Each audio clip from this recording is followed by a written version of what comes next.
Ingeta peuple congolais. Ingeta. Ingeta peuple congolais. Ingeta. Ingeta peuple congolais. Ingeta. Voilà, bana somi à Kolo ya Congo, chers compatriotes, nous allons un message monnaie à couper Sabino. Le 4 janvier 2022, nous allons une manifestation monnaie na Château Rouge.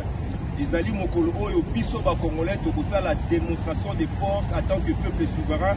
Le kolo bakoko na biso basala ki révolution ya ko bengana le néocolonialisme les colons belges na mboka na biso ingeta ingeta. Le kolo tomoni Félix Tshilombo aye kozongi sela biso lisusu armée ougandaise armée rwandaise oyo bazaki koboma peuple na biso le 4 janvier biso nyonso tokozala mokolo wana pona ete toyeba na ko marquer la révolution congolaise afin que to rompre na bato wana ingeta yango wana tobengi biso tobengisa biso nyonso papa maman ndeko mwasi ndeko mobali tokutana biso nyonso le 4 janvier à partir ya 12h na Château Rouge pour na to mettre fin na situation oyo ezali koleka na mboka na biso na projet ya balkanisation na occupation toute rwandaise na projet ya extermination ingeta peuple congolais ingeta peuple congolais ingeta topesi maloba epai ya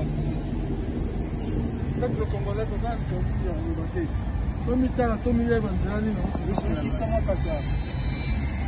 tomiyeba nzela nini yango tozokendele tomiyeba mpe mabele ya kongo eza kokende alors tosengi na bino le 4 oyo janvier biso nyonso na Château Rouge po eza date moko historique ya mboka na biso bakoko na biso batelemaki tozobanda préparation toujours mpona komobilize bato mpona ke Congo bana ba peuple Congo bayeba ke il y a quelque chose ezopase ya mabe na mboka na biso Congo.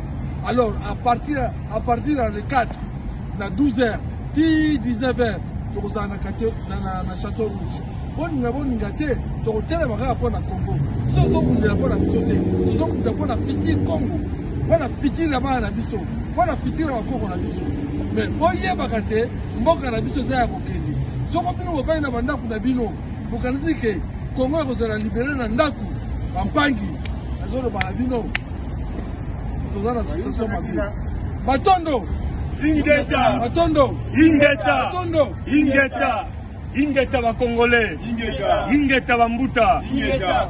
Très chers compatriotes, rendez-vous est assez moko le 4 janvier oyo le 4 janvier 2022 donc 2022 tout ce qu'on inscrire yango na année ya action oyo ya ba résistant combattant. Donc à partir il y a les 4 comme les 4 ezali date moko significatif pour na peuple congolais pour na résistance ya ba congolais oyo ba koko na biso ba papa na biso ba telemaki contre l'instabilité ya ba néocolon. Donc yango to sengi na bino le 4 oyo le 4 janvier 2022 tous à la biso nyos Tshilombo asi ateki mboka abengiseli biso armée ougandaise armée rwandaise basi bakoti.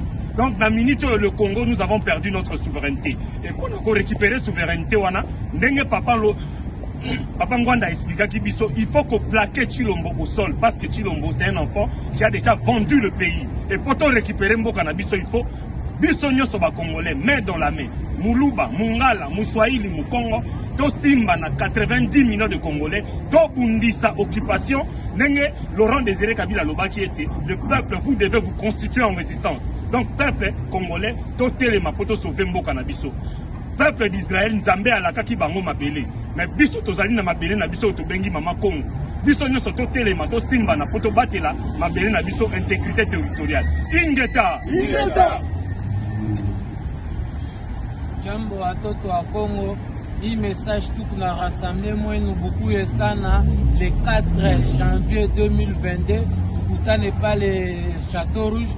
Hii manifestation sio manifestation ya fete ya mtoto alizaliwa mtu alipata diplome hii manifestation ni manifestation ya nchi zetu. Le 4 janvier iko siku ya historique yetu, siku wakambo balifukuza wale wazee balitokea Belgique. Sasa tukutane pale tuanje maaction yetu njo kombanili ya incha mwenyewe bunajua webu pale Goma, Uvira, Bukavu, Goma unaona gisi bapolisie Uganda baliingia katika inchi njo ya kudirije sisi. Sasa sisi hapa tunakombana njo ya ile mambo na mwe bushikale nyumbani bukuye sana tuonane sisi yote pamoja tukombanilie hii vita. Hii vita ilianza sio leo, ni vita ya zamani. kama sauti ya rais Laurent Désiré Kabila ariacha, la guerre ça sera longue et populaire. Ndio tu on a rassemblé ule yote anajua eko Kongomani akuye tonane pale tukombane invita mpaka invita tunaweza ingeta